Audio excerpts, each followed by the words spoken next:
This is Lauren. This is Trey. And this is the Partnership Podcast. Oh shit, it's us again. All right, so Blake Lively, Justin Baldoni. I have gone down the rabbit hole. First of a two-part series. We're chopping it up. Actions, motivations, talking about sex. It's all fun. It's all in good fun, and all allegedly, too. These people have very powerful lawyers. I'm only a citizen lawyer. Enjoy. Baby. Happy snow day. Happy snow day. It's snowing here. And, like, say if you're in Florida, California, Arizona, our friends closer to the equator, fuck you. Fuck all of you. What would you like to say to them? That it's funny that you say that because mere days ago, you were asked, where would you be happiest to live? And you said, closest to the equator. Mm-hmm. So how times have changed. I'm jealous. That was the fuck you. Oh. But you liked the snow day. It is nice. I'm confused. It is nice. It's Hi, part of my defensive attitude when the cameras roll. We know. It's part of my protection mechanism. Okay, babe, what do you know about the Blake Lively, Justin Baldoni thing? You know, I felt like I used to know an okay amount, and then you let your superpowers go, and now I feel like I have no knowledge of anything. You want me to give you what I know? Yeah, what do you know? I know that they filmed a movie together called It Ends With Us. I never saw the film. We probably should watch the film. And I know that accusations started to come out that inappropriate behaviors happened on set, that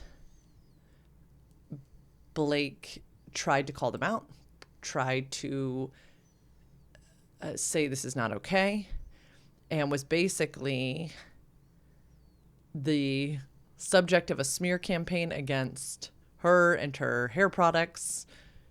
And that then I also know, again, this is not truth. This is just what I have heard. I don't really know what is true. That then she was doing all her media and press along with Colleen Hoover, author of It Ends With Us, upon the boilerplate info that they had been given, which was to deliver a certain kind of messaging, even though the movie was about domestic violence, and that she felt incredibly exposed. And Justin, meanwhile, was doing a completely separate press tour, which is true. Like, they never did press together.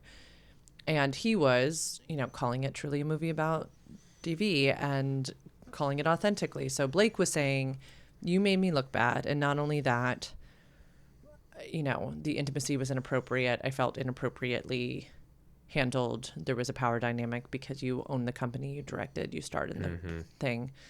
And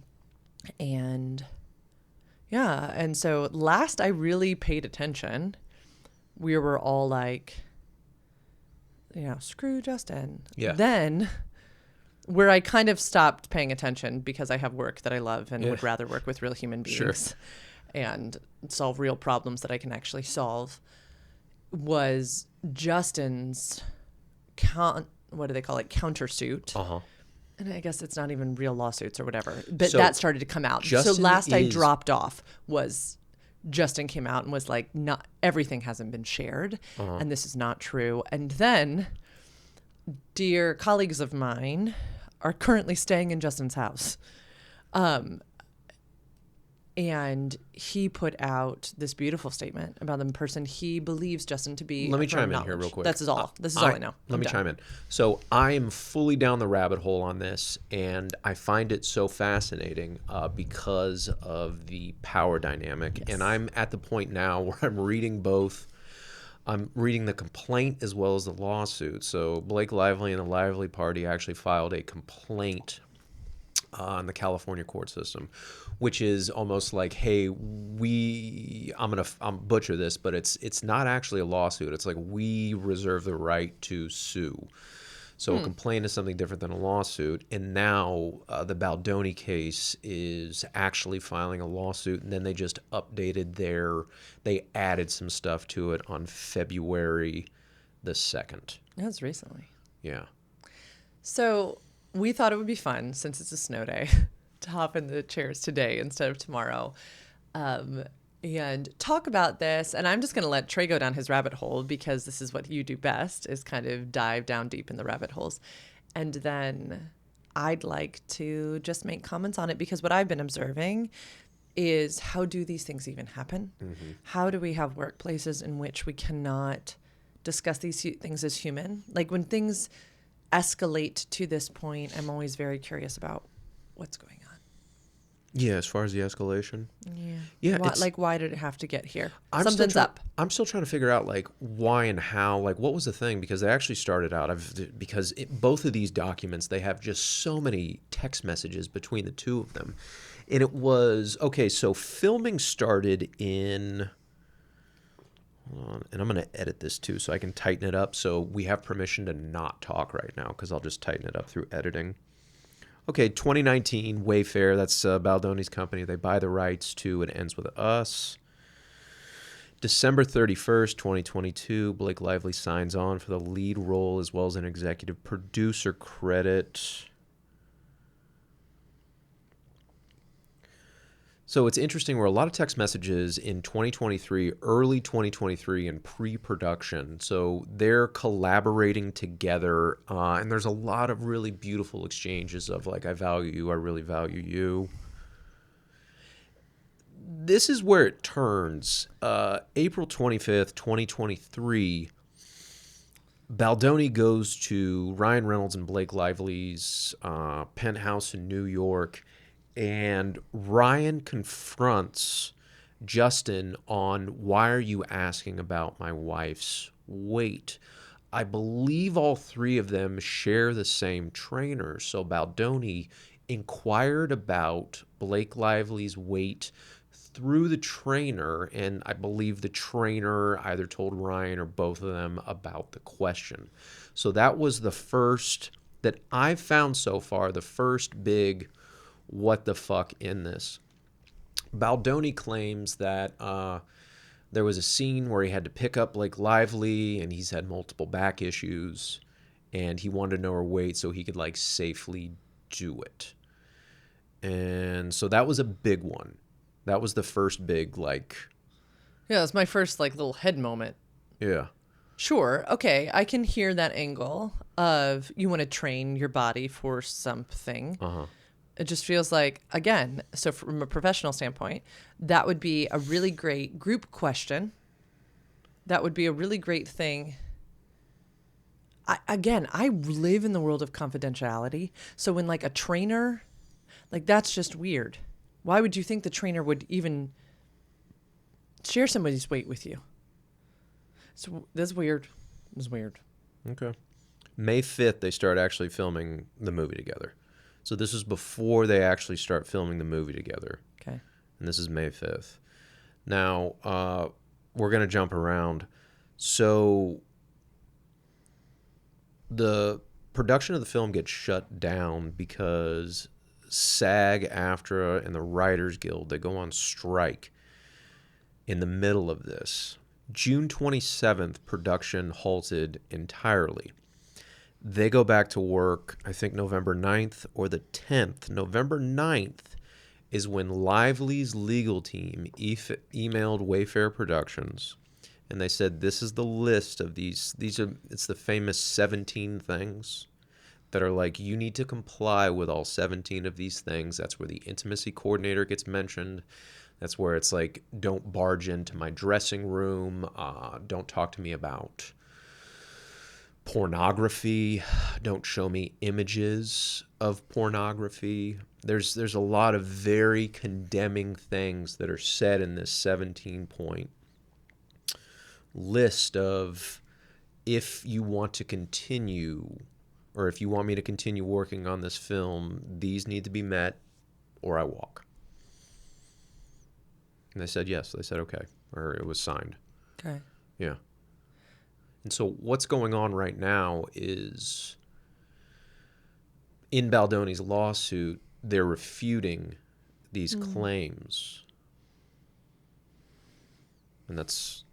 Refuting by saying they are saying these were or were not even issues to begin with. What do you mean refuting? Like, Actually, that's okay. So because May 23rd, this was a big one where May 23rd, it was the scene where Lively says Baldoni acted inappropriately on camera and he did some things that they hadn't talked about. He I think he kissed or he licked her ear. He said it smells so good. That was a big point of like, hey, this was highly inappropriate and it was caught on camera and there was no sound. Turns out there is sound, and you can YouTube this scene together where it's YouTube Lively Baldoni together, and it was actually, he was mic'd during the scene, so it was meant to be like a video montage where they're not going to use actually anyone, but he was mic'd so you can hear their conversations. I find it fascinating because I'm trying to piece this together because I am so interested in the power dynamic because I think Blake Lively and her husband Ryan Reynolds are much more powerful, at least in their industry, than Justin Baldoni. And then it's another interesting power dynamic that you said, where it's like, well, he's a director, he owns or he's a co-chair of this production company. He was the one that put this whole thing together, and it's when all of these things came out, it was this guy's really taking advantage of his power. And now a lot of the narrative of it's like, well, who's really taking advantage of their power now? right. Which is fascinating. Like the pornography thing where Lively said, like, I was shown pornography by, I think, Baldoni's partner in Wayfair. And Baldoni's are a still image of... It was his wife. Yes. It was his, some guy at Wayfair, whether director, producer, somebody. The only reason I know this is my sister was covering this for her news job in the very beginning when it all started breaking. And but it was a picture of his wife, I think, giving birth. Correct, at a home birth. Yeah. And if that's the case, Blake Lively's calling that pornography and they're calling it a home birth. And boy, don't even get me started on the sexualization of birth and the sexualization of women's bodies birthing. What's interesting too is it Blake's calling it that, or is it her legal team wanted to give very official names to it? Can we just say the Lively Party? So, like, can we assume that anything that Blake's legal team is putting out there, Blake has signed off on? Yes, for the sake of our conversation today, we absolutely can say that. Great. Yeah, I think, okay, continue. Because my question to you was going to be, why is it fascinating to you? And you started to go into the power dynamics. I think this is a beautiful conversation. And what I so enjoy when you do these deep dives on legal cases, you did the same thing with the Johnny Depp Amber Heard case, is what part of it fascinates you. I think I had grown up thinking that unless you were a Christian, you didn't have morals. I literally chuckle even to this day. And you have such a strong compass, this like moral compass inside of you, that I think really wants to get to the bottom of who was doing wrong, who was abusing power, who was... I love that you care about these types of things. And I love when you set out on some quest to figure it out. Yeah, it's really interesting. Money and power are really... So Lively signed on to this movie, and it was in pre-production. She requested if she could try to rewrite a specific scene in the movie. Baldoni said, okay, like, I'll take a look at it. This is a big point where he was brought over, and Ryan Reynolds, as well as another, they're saying mega celebrity, which is they're insinuating that it's Taylor Swift, said these pages are really good and like Lively did a great job writing this and you should use her notes. And she hearkened back to like, no one's ever taken kind of my notes into consideration. No one's ever allowed me to do this. This would be a big, this would be a wonderful thing if I could, have my input actually celebrated. And I believe, yes, her writing was added to this important pivotal. I think it's the rooftop scene. It's maybe when they first meet. And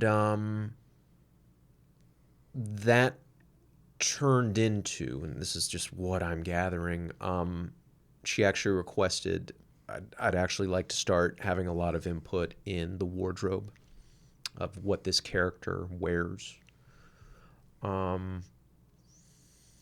which turned into having input on the script in other areas, which turned into, can I start seeing the dailies of everything that we've shot on a daily basis? They went on strike and they came back, and she goes, all of these, this was, I haven't found anything of any red flags or any smoke of, hey, this isn't okay, or these actions haven't been okay, or I've been highly uncomfortable, or my boundaries are being crossed, until the November 9th email where it's time to return to set. And there was actually a meeting where, I think there was an in-person meeting where producers from Sony's their co-financer and Wayfair, and there was an in-person meeting. I haven't found anything yet, or any smoke, or any anything saying I'm highly uncomfortable on set. This is what I need to return. This is what I need to come back to. Flash forward, she was actually, either by Sony or Wayfair, she was given now the ability to edit the film. This was in post-production. So she was giving the power or the influence to edit, and it's insinuated, I'm not sure if this is true or not, where she would not promote the film unless she was giving this ability, to the point where the editors were not allowed to see the footage. The editors that were brought on, the director was not allowed to see the footage. This is what the Baldoni camp claims. Or she would not promote the film. Sony made two cuts of the film, where it was the Lively edit and then the Baldoni edit, which doesn't make sense. So I guess he was allowed to edit what he wanted, but he couldn't see her version or something like that. So the Baldoni lawsuit is claiming that this film was slowly kind of taken away. And they're claiming it was, I think, extortion. So in terms of kind of, so yeah, the Baldoni camp is claiming extortion. Do you remember, or have you seen the, when they were promoting the film, and this was in August, this was very early August, the film premiered August 6th, and then it was released in theaters August 9th. So in early August, probably late July, on the promotional tour, because they didn't promote films together, where there was a lot of pushback on Blake Lively because grab your friends, wear your florals. And that just got, a lot of people took offense to grab your friends, wear your florals. There was pushback for her cross-promoting her hair care products. And then her, she has a, like, technically, specifically a non-alcoholic, like, sparkling soda brand, which is like a replacement, or they keep saying it's an alcohol brand. It's actually, I believe it's a non-alcoholic, but it's in that space of like, hey, use this, not that. And then her pushback for behavior, with her behavior of like multiple interviewers. And so there was big time pushback from, well, the internet or Yeah, no, whatever. I mean, she got absolutely like reamed on the internet. I mean, And yeah. later she claimed that this was planted by the Baldoni camp. That's a big one in her complaint. Their camp actually asked Wayfair to issue on August 12th, a press release apologizing for their behavior from the production. And her claim is that she was just following directions from Wayfair to keep it lighthearted, talk about empowerment instead of... This is a very serious subject. I mean... Yeah, instead of talking about abuse and domestic violence. And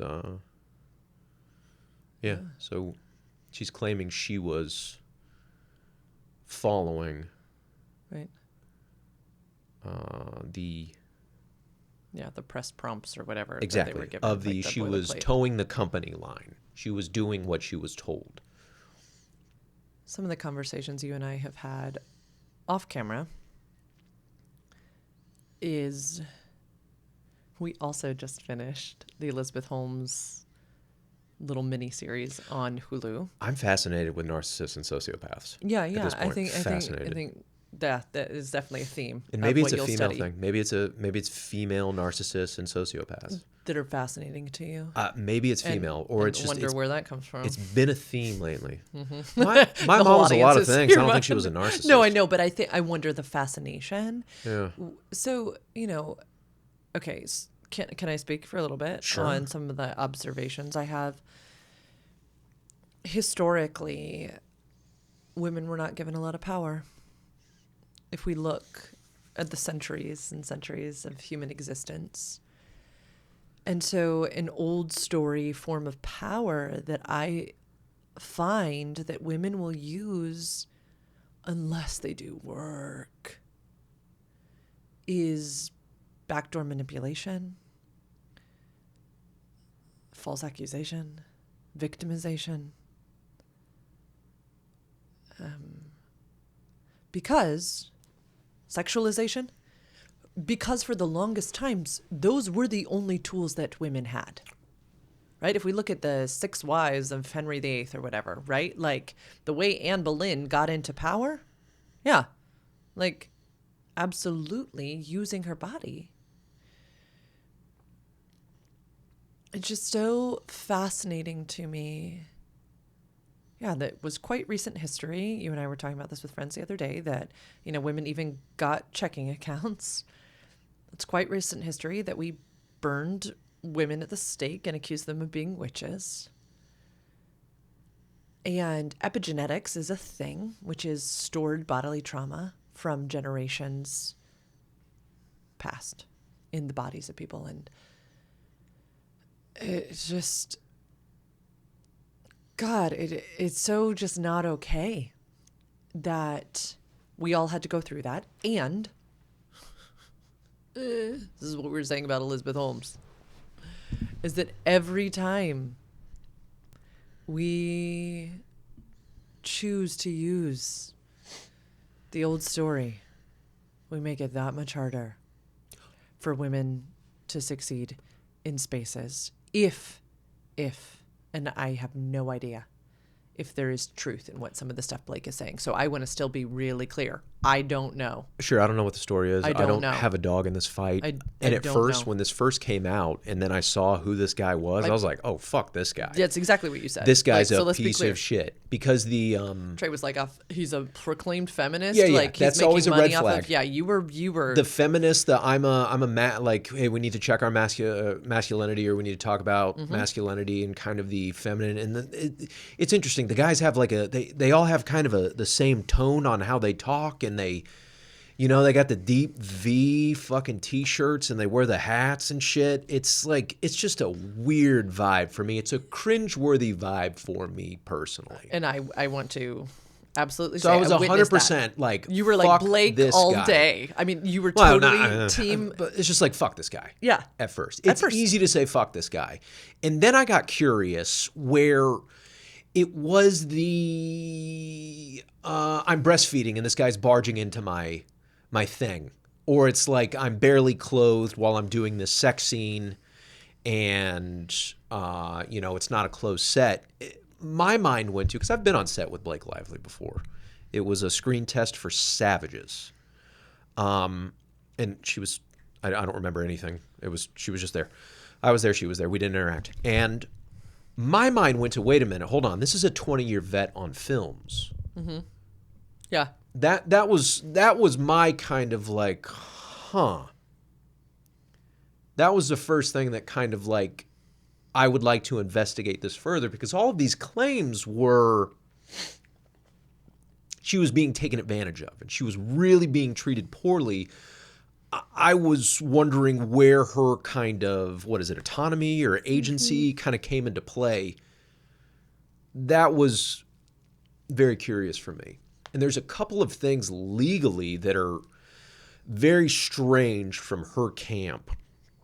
One is in her complaint. I don't remember that. I think it came out, it was either December or January, when the complaint was actually released, because it was very recent, where she mentioned 30 points, where it was, we discussed these 30 points on November the 9th, or these were all the things.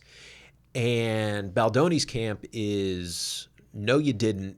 You put 17 on there. Prove that you sent these other 11 or 12 or 30, 7, what the fuck, math. So, no, you didn't. And prove it. And it's like, you didn't tell anybody this. We found this out in the complaint, which is a big no-no because that's a legal document. The other thing that happened very recently was a lawsuit opens up discovery. A complaint actually doesn't. So discovery is where you will be deposed, where they're the famous videotape with like a weird ass background. It's like a cloth thing. It's like the blue. Yeah, it's always it's canvas. some odd, some odd blue it looks canvas. Like you're at Olin Mills or Sears getting your pictures taken. Exactly. It's something from 1992 like. getting your picture taken. So the lawsuit actually opens up discovery, and Blake Lively's camp said, we don't want their lead counsel to depose Miss Lively. This was a legal request. And I'm not a lawyer, but I do listen to them. And the lawyers that I've listened to said this is unheard of. That in their 10 plus years of experience, doing this, you can't decide who you get deposed by. This is kind of an insane ask. And so the assumption is that Blake Lively's lawyers are some of the best in the world and highly competent and highly paid. So I would have to assume that this was a request by the client, meaning Blake or Ryan or whoever, this insane fucking ask, which I'm also assuming lawyers would say, don't make us ask for this. We're going to be laughed at. You can't pick the first year associate fresh out of law school to give your deposition. This is unheard of. Don't ask for this. So those are the two big legal red flags that I have so far, and they're from the Lively camp.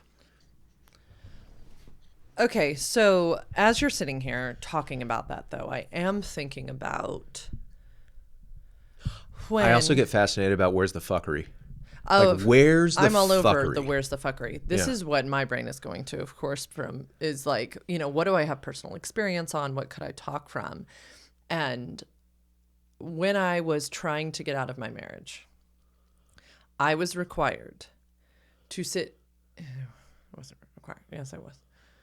Sit in front of these tables full of white men who questioned the validity and the truth of my story so many times. And what was the setting? Was this church? Uh-huh. Okay. The church was letting me... Right. Got it. So I believed that I was required to sit in front of this table full of white men. Voluntary, mandatory. Good job. Yeah, exactly. Mandatory. And it was so re-traumatizing. It was horrifying to have my truth called into question in this way. Because nobody was there. My mic today. You know, like these were stories that I was telling about my life. And I can just imagine if someone was like, I don't know where the truth is, and I don't know where the fuckery is. I don't. And I will say to every person out there who has experienced a power dynamic at work, for instance, and then tries to speak out against her boss. I'm going to speak about people in female bodies now. And then the legal team wants to sit you down and, you know, like drill into everything. That would be really hard. It'd be really hard. So she's a plaintiff. I see what you're saying. She brought this into court. She was the first one to bring this into the legal, or the public legal. And also those things are not sealed, but those are private. Yeah. Or somebody leaked anyway, that all I was trying to say here is that I think it's a fucking mess, and I can understand why there might be stored trauma or fear in her body not wanting to be deposed in that way. I hear she doesn't you. want to be deposed by somebody specifically. Exactly. And I also wouldn't have wanted, if I could have had my dithers, I wouldn't have wanted the head pastor being the one grilling me on the questions. Okay. I would have wanted a softer experience in my body. Am I saying that this is excusable? No, because we have made this a legal matter. And so we've gotten into the legal system.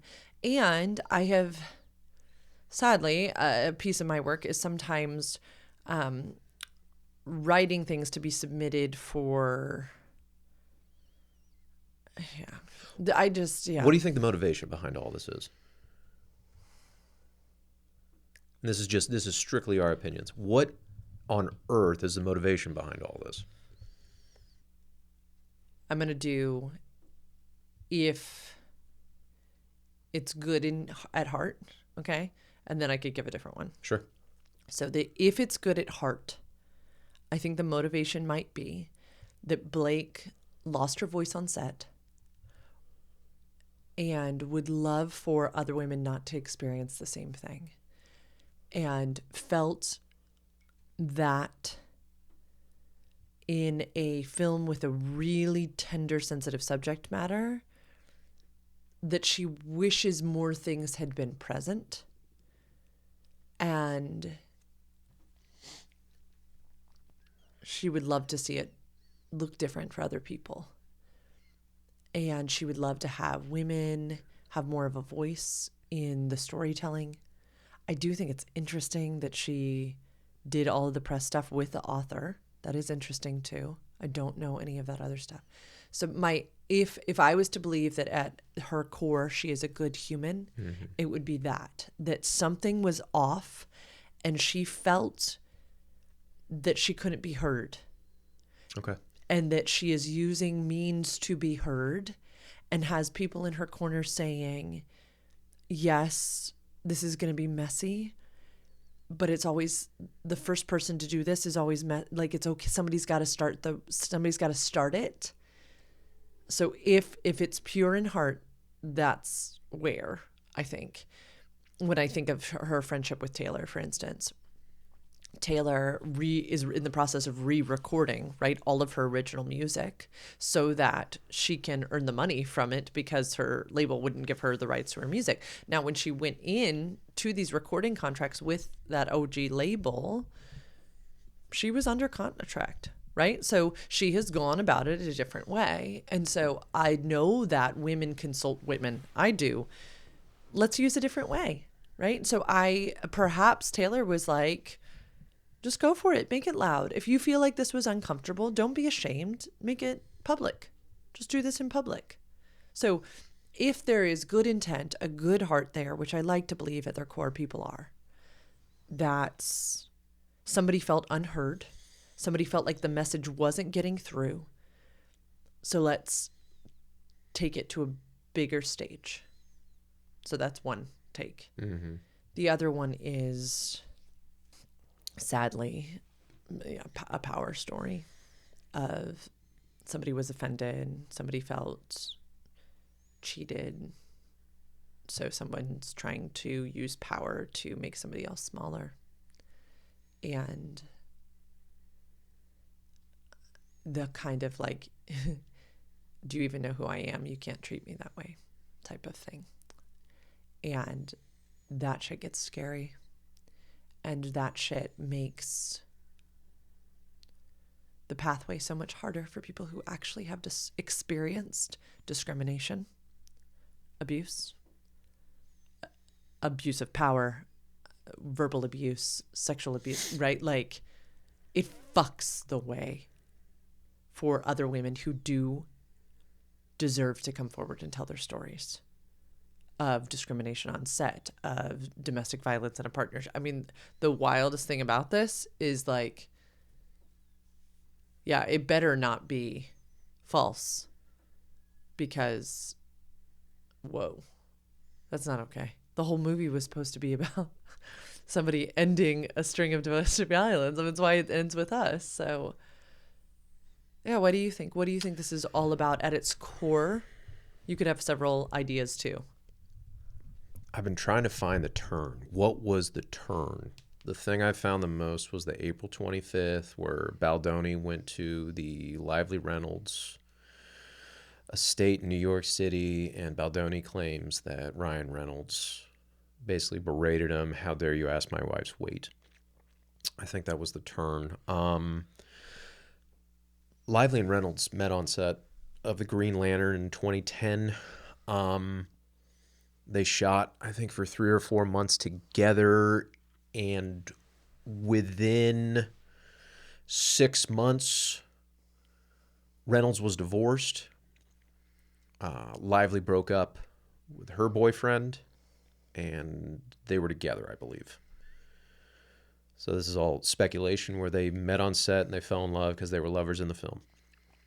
Happens all the time. Happens all the time. And Justin Baldoni is about 10 years younger than Ryan Reynolds. And there's a lot of beautiful, flirty, nothing overt, but yeah. And they say the chemistry's great in the movie. I haven't seen the movie at all. We should watch the movie. Yeah, I feel like maybe. I feel like we should watch it. Maybe. I want to read the deposition we more didn't than even watch the take movie. this angle. We haven't even gone to. And earlier when you were talking, I thought about the paradox of eroticism. I thought about reaction formation. Mm-hmm. And that possibly there was incredible erotic friction there. And Blake freaked out, or Ryan had ideas about what was going on. And so this is some type of internal freak out that just, yeah, she wanted to, like, in essence, prove to Ryan that nothing was going on with Justin. And in the heat of the moment, right, this is why intimacy coordinators are so necessary on set. But you said that there was some text thread that was like, can't wait for you to meet the intimacy coordinator or something? Yes. Even though there's been all these claims there was no intimacy coordinator on set. The claim specifically was there needs to be an intimacy coordinator for all intimate scenes moving forward. That was the big claim. Okay. Anyway, a fantastic intimacy coordinator would do a good job helping to set the container for the scene, helping close the container for the scene, being clear with them about what is and is not appropriate outside of the space. Mm-hmm. Just like one would do at a play party, like one would do with a group sex thing, just like we should do in BDSM and kinky spaces. Like, these are just great things to do, because when we are in a state of arousal, even if we are pretending arousal, these should be discussed. They should be. Oh, that's an interesting take. You just went to the erotic realm. Do you think there's some kind of, I love that angle, because that gets confusing. It gets mushy in the erotic space. Ryan Reynolds is one of the biggest film stars in the world, and he has literally $1 billion franchise in Deadpool. Taylor Swift is the most popular pop artist in the world, and she has a $1 billion brand that is her. And Blake Lively is Ryan Reynolds' wife. Ooh. So it ends with us. This Colleen Hoover. Mm-hmm. How many books has she written? Lots. And do you know her story? It's really cool. Everybody, no one would publish her books. And so she was just on TikTok talking about them for forever and ever. Cool. And then all of a sudden, someone purchased one, like Amazon self-publish. Yeah. And they took off. I don't know if any of her other movies have been optioned or the rights have been bought, but she has many other. So many books. She has a little franchise. Yeah, that she's built all her own. I mean, she's just really, her story is fantastically cool. Heard a whole article about her on New York, like on NPR. Why? Sounds lucrative. Where are you going with this? Keep going. Would you say Blake Lively's like an A-list actor? Oh, no. I'd say that she 100% has a following. What was her show? Gossip Girl? Gossip Girl. Yeah. Was it 20 years ago? 15 years ago? Mm-hmm. I think she definitely has a fashion following. She's been one of the co-chairs for the Met Gala before. Mm-hmm. Yeah, no, I think she... I wouldn't put her on Taylor Swift, Ryan Reynolds level. Okay, there was pushback. She took over fashion of the character in the Mm-hmm. movie, and it's just interesting. It's not, but they had to say no to her because she wanted to wear some like $5,000 shoes, and they go, well, this character's a making ends meet floral shop owner. Mm-hmm. It's like it doesn't really $5,000 shoes. You think it's a grasping? It's just hard for me because one of the main defenses was that she was just, towing the company line when it came to the marketing. And it wasn't her, or it wasn't the public that was doing this pushback. Grab your flowers, grab your girls, head on out to this fun summer movie. But it was Baldoni's camp that was insinuating her, like fueling the fire to all this pushback. And she was just towing the company line. She was doing what she was told.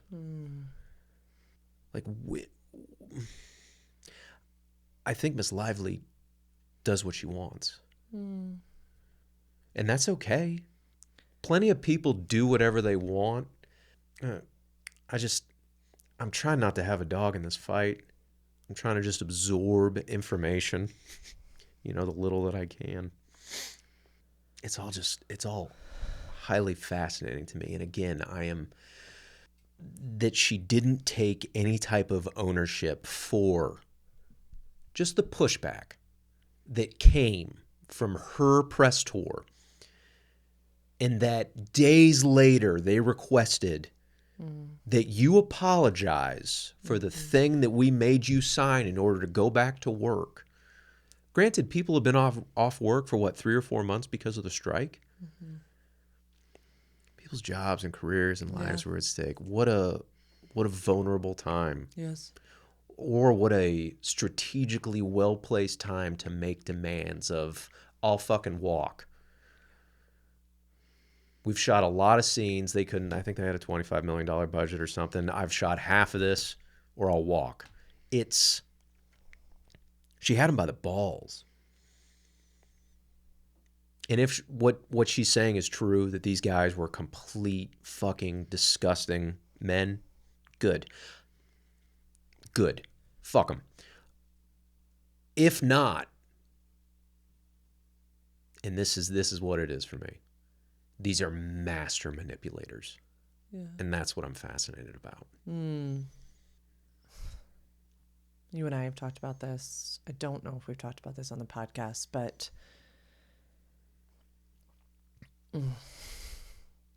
the answer is not to slander men. The answer is not to lie about, men. That You was and my I- first reaction to slander Baldoni. Of course. Man bun, feminist, talking about toxic masculinity. This guy's a complete fucking creep. Right. This guy's a self-serving That's immediately what you went to. creep. And you and I have had long talks about the necessity for us all to learn how to fucking talk to each other.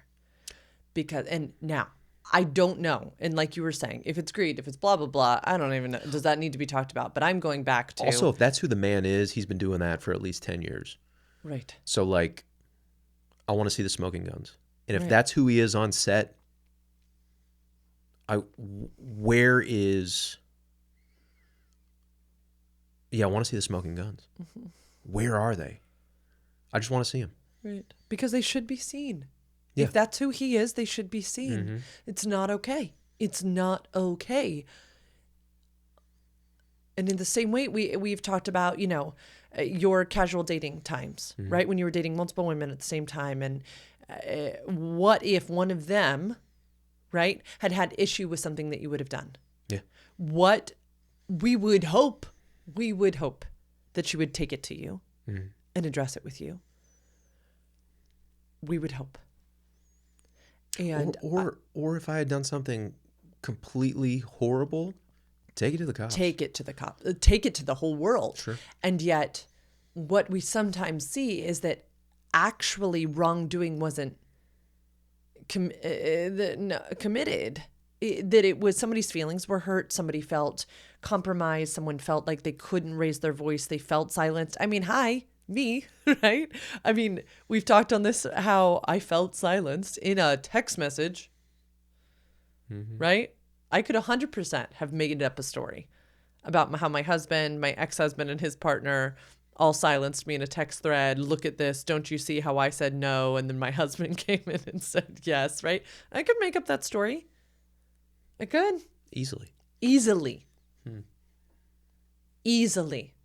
There What was it's missing is the heart of the matter. This is Sorry, didn't important. mean to There was a interrupt. cell phone thing where it was the baby, our 14-year-old. Her dad said, hey, I want to do an iPhone for her birthday because she had an Android phone for this, this, and this. And what are your guys' thoughts? And Lauren, did you chime in next? Mm-hmm. Where you're like, I don't think an iPhone is a good idea right now.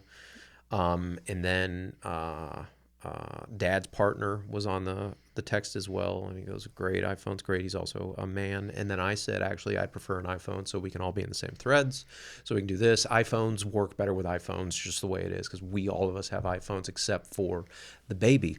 And Lauren felt there was a narrative where it's like, all these guys are ganging up on me. Mm-hmm. And they're silencing my voice. Mm-hmm. And my narrative was, we're sharing our opinions. Mm-hmm. Yeah. Isn't it interesting? And if I had, to the public, just shared screenshots and then given my take, don't you see how all these men are silencing me? I even did it with my best friend, right? Like, talked to her about it, yada, yada, yada. We all.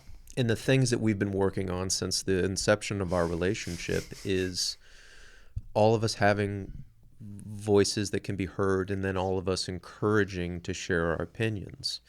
And then I reassured you, like, honey, if you don't want that to happen, it's not going to happen. Your words were literally, you are the birth giver.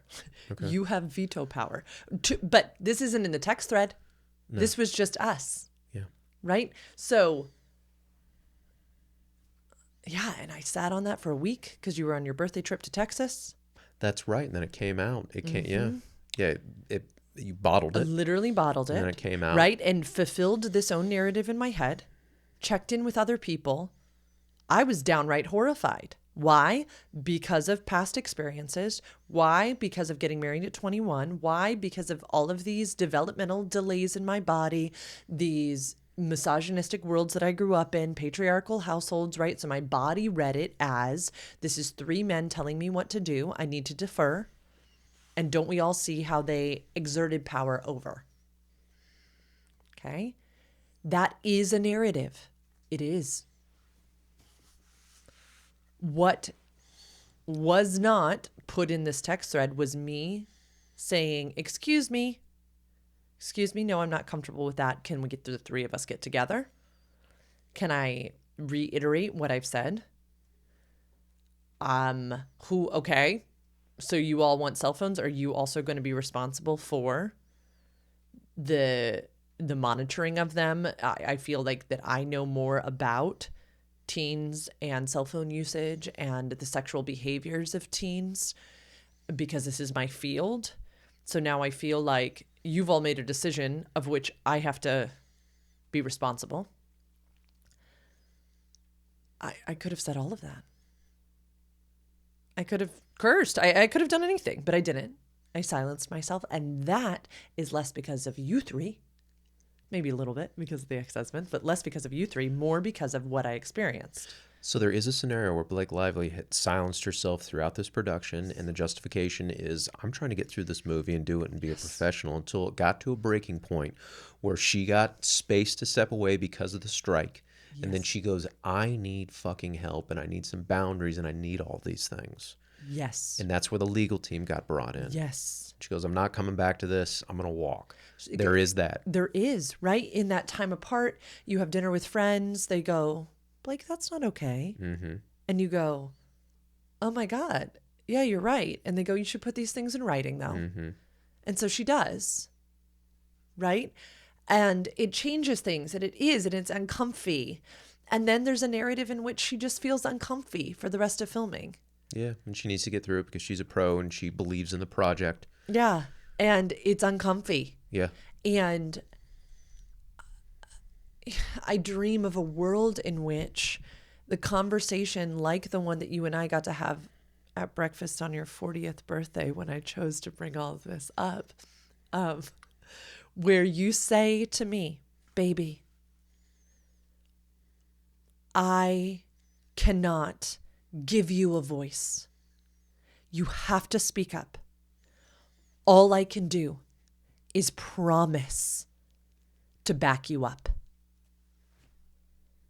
All I can do is to promise to protect and respect your voice and your autonomy, but you have to speak.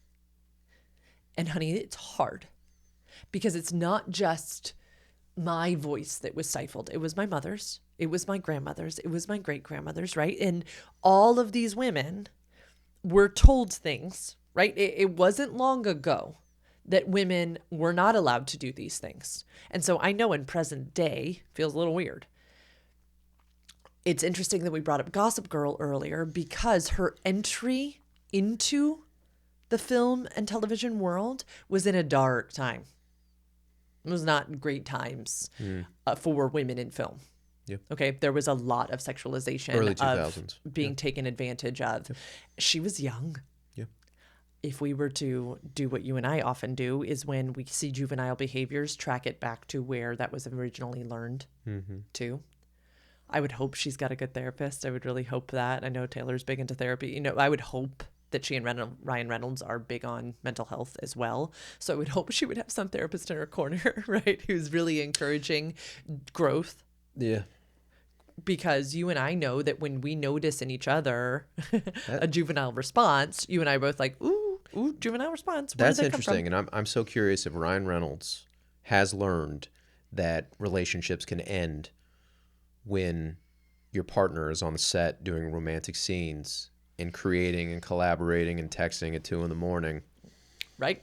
With a very handsome, very emotionally intelligent man 10 years younger than you are.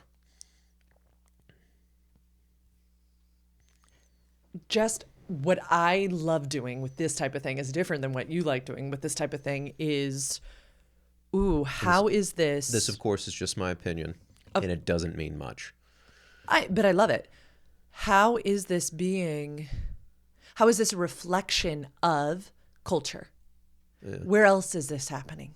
Well, also, like, where else is this happening literally for those two, as far as Reynolds and Lively? Wasn't he married to Sandra Bullock as well? I have no idea. I didn't even know he was married before. He was married to, what's her name? She's lovely. Colin Jost and Scarlett Johansson. He was married to Scarlett Johansson. They divorced shortly after the end of filming of Green Lantern in 2010. I think they were separated. Officially divorced, took a while, but they were separated soon after. This also has me, so now we're in the, like... conspiracy theory. Story No, you're conspiracy. I'm saying we're storytellers by nature. We talked about this on the last podcast of the stories we tell ourselves. Yeah, can we wrap up this episode and can we Sure. do a part 2? So y'all, hey, thanks for coming to this episode of the Partnership Podcast. We're going to stop our camera, but if you... I'm talking. Trey's pointing at the camera. I'm talking. Okay. So we'll do part 2 in next week's episode. We're literally just going to sit back down. But remember, these are our opinions and our opinions only. You have your right to self-determination and informed decision making.